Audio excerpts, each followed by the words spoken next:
Hey guys, how's it going? It's ClimbPE24 here. I'm kind of doing a new sort of series of videos, kind of like Airsoft News Weekly by ClimbPE24. I'm using the brand new iMovie news sort of format.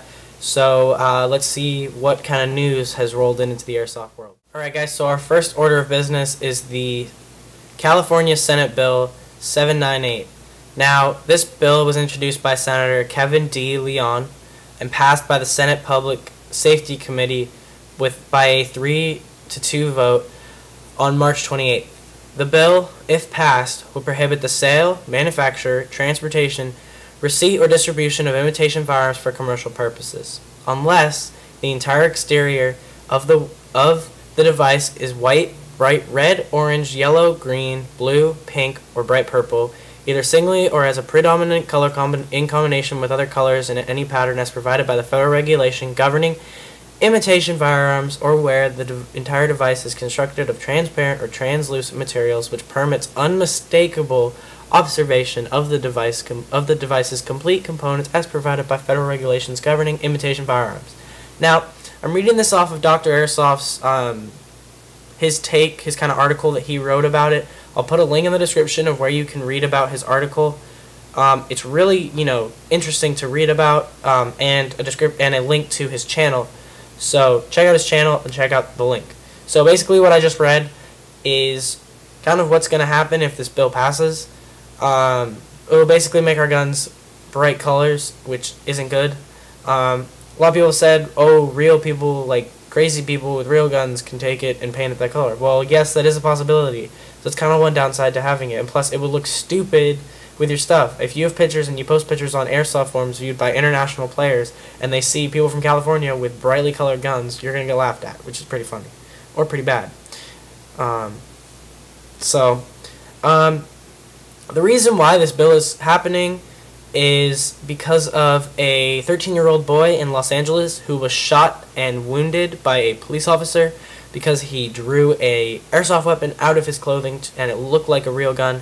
He did not listen to what the police officer had asked him, did not follow his directions, which will automatically get you probably shot at. Luckily, the boy was not killed, he was just injured. And, I mean, they're very concerned. This could have ended very badly. And particularly, I would say it's the youth's fault. Didn't listen to what the police officer said.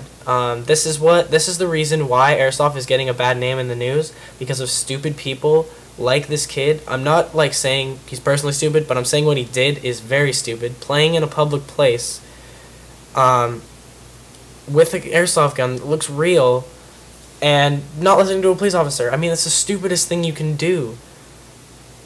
I mean, everybody's probably going to agree with me. That's pretty stupid. Unless you want to get shot and killed, you're going to draw an airsoft weapon on a cop.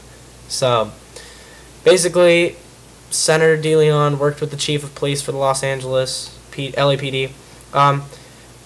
Basically, what Dr. Airsoft says is, would it requiring adult airsoft players in milsim games out of the view of the public to use brightly colored or clear guns result in the above laws being enforced and prevent an officer from firing when a dark figure in the night pulls a, quote, gun from his clothing in the motion consistent with drawing a weapon, unquote, after being ordered to surrender?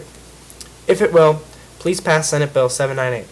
If not, please do not ruin our airsoft. It's wrong. Please do not ruin it. I mean, this is crazy. I mean, we already have laws in place, and they're not being enforced. And it's crazy. I mean, I'm a responsible airsoft player. I carry my gun in a gun bag all the time whenever I go to a field. And I have an orange muzzle plug that I put over my gun when I'm transporting it. So if I ever get stopped and the cop sees it, he'll notice it's an airsoft gun. Mags are always out. Batteries are always out. I follow all the safety precautions that I need to follow. And, I mean, these are the kind of people, or people that consider themselves players, who wreck the game for everybody else. And, I mean, California being a very big airsoft community, all over California, because we have big retailers here.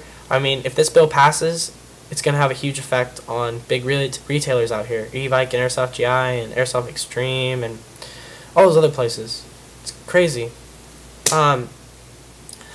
But I mean, another thing to kind of consider is it's a bad thing that happened. It's already happened before in other states, and the NRA's actually stepped up. They are for airsofters, so thank you to the NRA for stepping up and going for what we believe is the correct thing. They know what we do, and the way that players like myself and almost everybody else in the airsoft world plays the proper way, uses proper gun safety, and uses it as a training technique and safe training instead of using real firearms, and they agree with it.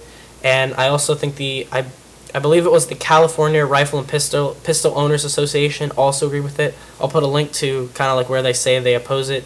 And what you should do if you don't agree with this is the hearing actually for the bill. There's gonna be a hearing tomorrow. So I'll put a link to the address if you want to mail like a letter, or you can call the senator and tell them, you know, I oppose this bill. Give them the various reasons. Of course, be polite.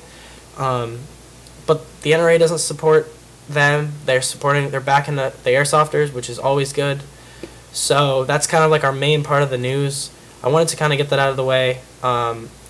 Check out Chairman Lau 1911. He posted things on his Facebook about it, and he posted a video. So I'll put a link to his Facebook profile and his channel, so go and check those out. And yeah, this is just kind of a bad thing. It's, you know, the news and players that don't even actually play are giving airsoft a bad reputation. To anybody that follows Airsoft GI on YouTube or on Facebook, you'll probably already heard about this, but Airsoft GI got a whole bunch of brand new videos up. They've got 2 brand new videos up, one about tactical gearheads with 2 Operation Lion Claw veterans. Their names are Michael and Michelle. Very cool video. I've watched it personally myself. It's cool to have some players come in and do their tactical gearheads instead of having the people that work at Airsoft GI, which is still very cool to see. But I like seeing Airsoft GI kind of expanding to let some players come in. Also, they also have a video about the Polar Star PR-15 electropneumatic airsoft rifle, which basically Polar Star has discovered a way to replace your version 2 gearbox, so it has an external air source, much like a paintball rifle, which is higher potential for performance and increased reliability. So I'll put a link to both those videos, and yeah, those are both very, very cool videos. Airsoft GI also got a whole bunch of new things in. True Spec combat shirts, pants, True Spec tactical response pants, tactical response BDU shirts, extreme BDU shirts and pants, Siege Tech gears, and Spectre modular plate carriers. So be sure to go check out Airsoft GI. I like their website a lot, and they're one of my favorite retailers. Very cool. So that basically does it for my news sort of thing. If you guys enjoyed this video, I hope a lot of you did. If you enjoyed watching me, you know, give this video, kind of show you what sort of things are going on. Post a comment below. Let me know if you want me to keep doing these. I don't know if I'll do them every week. I might throw in some updates about myself in them to kind of condense the update videos together. Just quick little update thing for myself. I'll have some unboxings coming up, including my new handguard, which I just purchased last week on Thursday, which you guys will see, hopefully coming in this week, and I might probably do the unboxing over the weekend. I'm also going to get some parts in from Me Hobby Asia for my G36, going to completely customize it out. Should be shooting 25 rounds per second, which is going to be very, very awesome, and it's going to probably be the only G36 that's completely customized on my airsoft field. So props to myself, and props to my tech. So I'll put a link to my tech's channel. It's AK Fanatic. Very awesome guy. So thanks to everybody for watching this video. Hope you guys enjoyed the new format with iLife 11, and we will just see you guys later.